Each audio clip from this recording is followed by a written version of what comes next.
So after a lot of time comparing and designing, this was the shape that I came up with. It's not a traditional design at all, but it was something that I thought looked nice and would play well.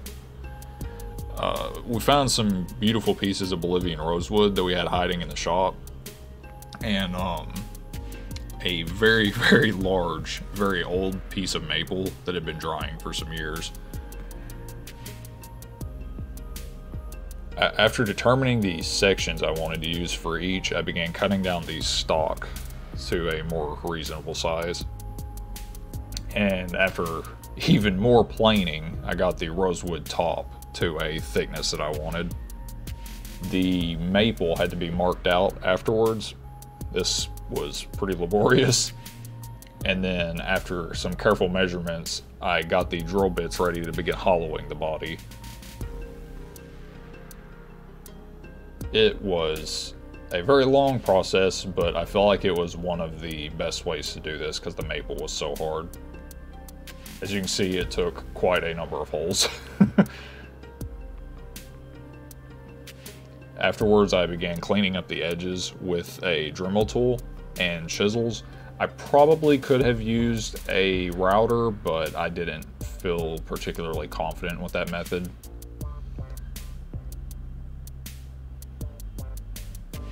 I also put 2 extra areas up near the handles to kind of skeletonize that a little bit more. And I began cleaning up the inside portion of the handles as well. I had a large crack occur near the top of the body, so I cut out what I feel like is another sound port, and it projected sound up towards me while I'm playing. So I feel like it worked out fine. This is a look at the 2 pieces much closer to their shape that they're going to be, as well as what it looks like on the inside now. I had done a lot of sanding on the inside of the body to get it nice and flat. Next, I marked out where the portions of the top were going to have to be cut, which I did with the jigsaw. This was tricky and took some time, but it wasn't too bad. What did take some time and was very tricky was the F-holes. I had to really measure where exactly I wanted them and also cut them out very carefully. Next, I had to do a lot of filing and sanding work to get the 2 holes like pretty even and matching one another, but it worked out fine. Next, I created the base bar.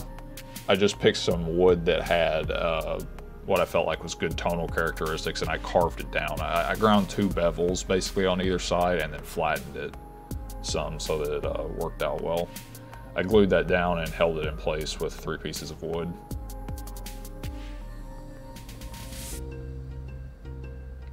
Next, I turned on the lathe a sound post. This was made out of spruce. It's the only thing that I know for sure that was spruce, and afterwards I glued on the top. It took quite a number of clamps. You can see that I left it a little bit proud in most areas so that I could go back and like file and sand it away. This was it much closer to like what I would consider done for the body, and I was able to then start working on the fittings. This is a Catalogs piece. It's like a Mexican ebony.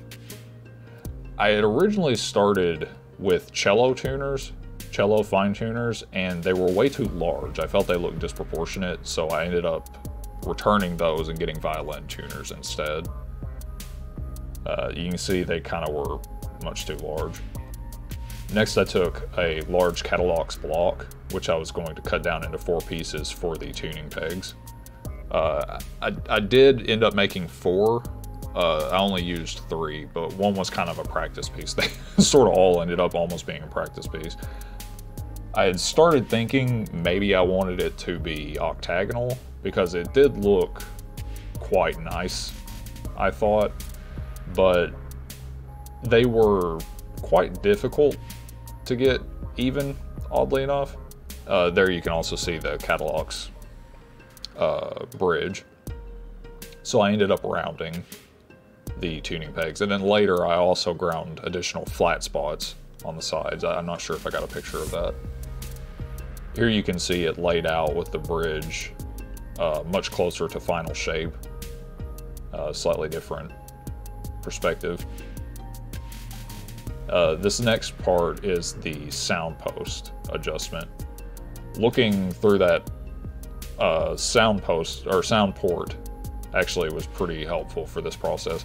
I had, before gluing, marked a white spot where the sound post was supposed to go, so I wedged it in through the side, and with a piece of steel wire that I doubled over, kind of scooted it into position. It was very tight, as it needs to be to transmit the sound well. I was overall surprised at how easy that process was. Next was kind of a dry fit up for the strings to see how they work. You can see the violin fine tuners there. They're made out of a B50 archery line, which is like 100% polyester, and it's waxed. After doing the dry fit up, I oiled the entire instrument, and I feel like that really made the colors much more rich and everything pop out better. Once that was completed, I then went to string the instrument for real this time, and here's the first sound of it.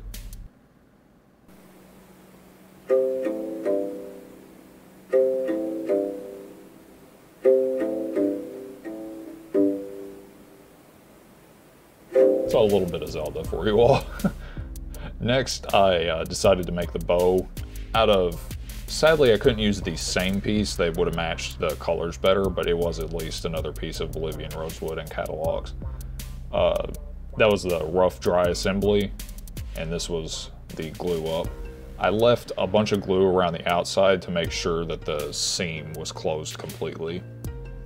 Afterwards I had to string it with horsehair, which ended up being incredibly difficult.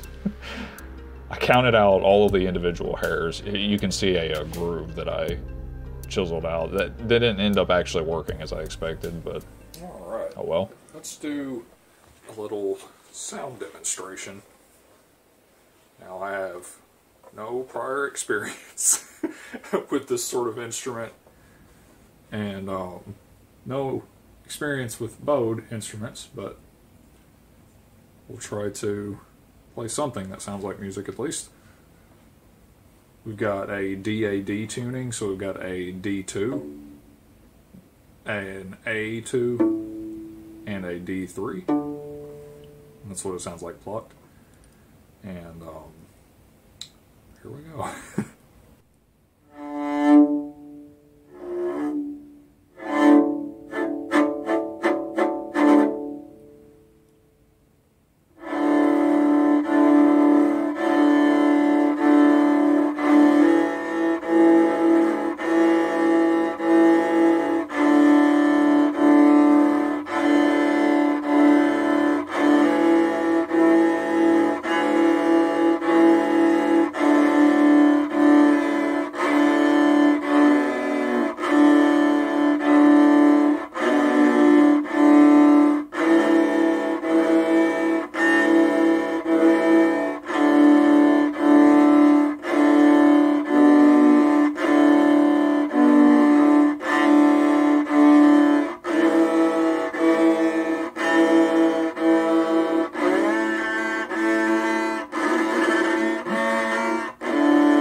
I should probably stop while I'm ahead.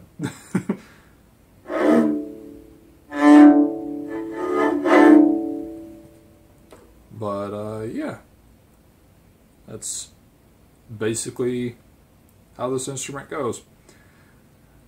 The bow, oddly enough, was one of the hardest parts because getting this horsehair on was extremely difficult. I had to count each individual hair, and ended up with way fewer than I put onto it. So,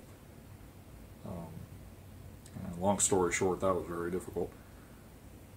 But I'm very, very pleased with how the instrument actually turned out. It's got good resonance.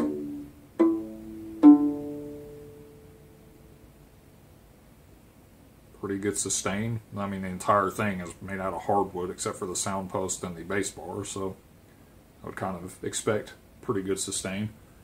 And then I think the bowed tones are pretty good as well, honestly.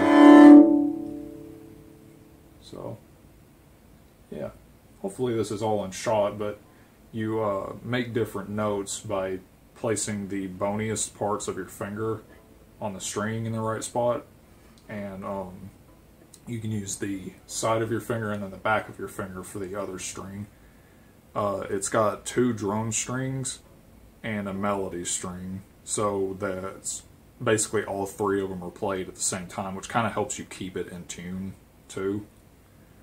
I've got the fine tuners down here, and then I've got the sound pegs back here. Found out that it's most stable at this tuning too. I've only tried one other tuning, but still I'm happy enough with this one, I would say. The way that you get it to actually produce sounds is you use something called rosin, and I use a dark rosin, where you rub it on the strings themselves, not something you would do with a cello,